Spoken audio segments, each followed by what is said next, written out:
నమస్కారం. నేను మీ విజయలక్ష్మి. భగవంతుడి లీలల్లో మునిగి తేలడం అనేది కూడా పూర్వజన్మ సుకృతమై ఉండాలి. ఎందుకంటే చాలామంది భక్తులు ఉన్నారు ప్రపంచం మీద, లేరని కాదు. కాకపోతే అంతకన్నా నీచులు ఉన్నారు. ఆ నీచత్వాన్ని వదిలేసి మన మనసు అన్నింటికి దారితీస్తుంది. ఆ మహాదేవునైనా శ్రీకృష్ణునైనా మన మనసులో లగ్నం చేసుకొని హరే కృష్ణ అంటూ ప్రతిరోజు ప్రతినిత్యము స్వామిని వేడుకుంటూ ఒక గంట కేటాయించుకోవాలి. ఆ స్వామిని ఆరాధించడం కోసం. స్వామి లీలలు ఎన్నో కదా. ఒకసారి కృష్ణుని గురించి చెప్పుకుందాం. కృష్ణుని గురించి చెప్పుకోవాలంటే కృష్ణుడు ఎక్కడ పుట్టాడు? సిరసాలలో పుట్టాడు. దేవకి వసుదేవుడు గర్భమందన పుడితే కంసుడు తన 8వ గర్భమందన ఆకాశవాణి పలికింది. కృష్ణుడు కంసుడు చెల్లెలకు పెళ్లి చేసి సాగనంపేటప్పుడు ఆకాశవాణి పలికింది, ఓ కంస, తన గర్భమందున నిన్ను వధించి వారు జన్మిస్తున్నారు. నీ సోదరి పట్ల అంత ప్రేమ ఏంటి అన్న తర్వాత అప్పుడు సోదరిని చంపేస్తా అన్నాడు ఆ కంస మహారాజు.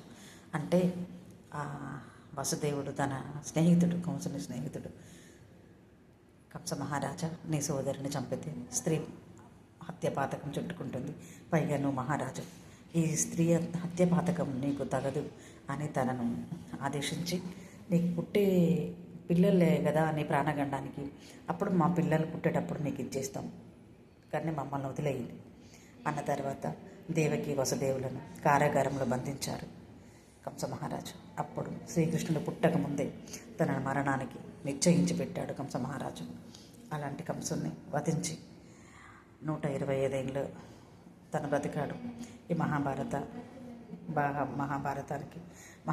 యుద్ధం జరగకూడదని ఈ కృష్ణ భగవానుడు కౌరవులను పదే వేడుకుంటూ అర్థించుతూ అలమటిస్తూ పంచపాండవులు జూజంలో ఓడిపోయిన తర్వాత కూడా 5 ఊళ్ళో నిమ్మని రాయబారిగా వెళ్ళి 5 ఊళ్ళు వాళ్ళకిస్తే వాళ్ళు వాళ్ళ బతుకుతారు. అంటే దుర్మార్గులైన దుర్యోధన ధృతరాష్ట్రపుత్రులు 5 ఊళ్ళను కూడా వీళ్ళకి ఇవ్వకుండా ఆ శకుని ఇవ్వనియ్యలేదు.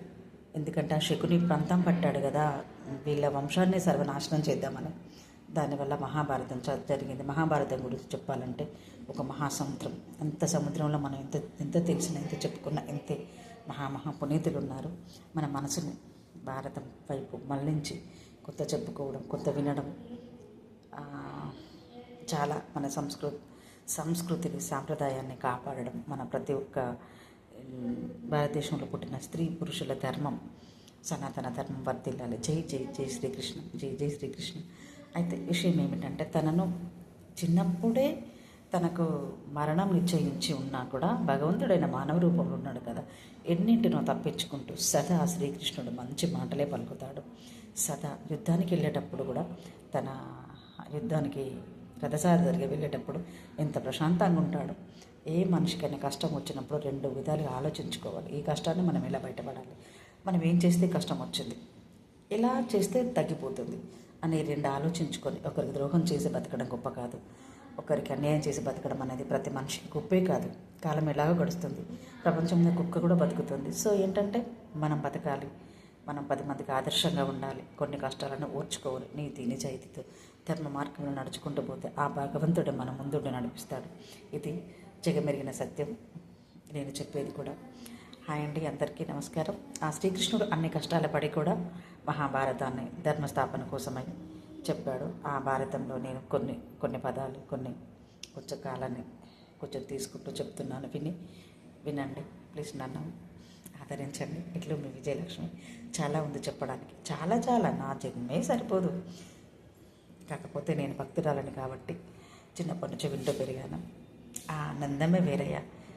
ఏ ప్రతి కష్టం వచ్చినా నేను ఆ భాగవతం గురించి తెలుసుకొని, మీరందరూ కూడా నా సోదరి మనులందరూ స్త్రీలు ప్రతి ఒక్కరు ముందుకొచ్చి ఒక విషయం తెలుసా, ప్రతి స్త్రీని ఆ పరమేశ్వరుడు కానీ ఈ కృష్ణయ్య కానీ గౌరవిస్తారు. మనకు ఎదురయ్యే ఇంట్లో మన ఫాదరు, మన అన్నయ్యనో, మన భర్తనో, మన పిల్లలు వినకపోతే ఆ భగవంతుడు కూడా మన మాట వినడని అస్సలే అనుకోవద్దు.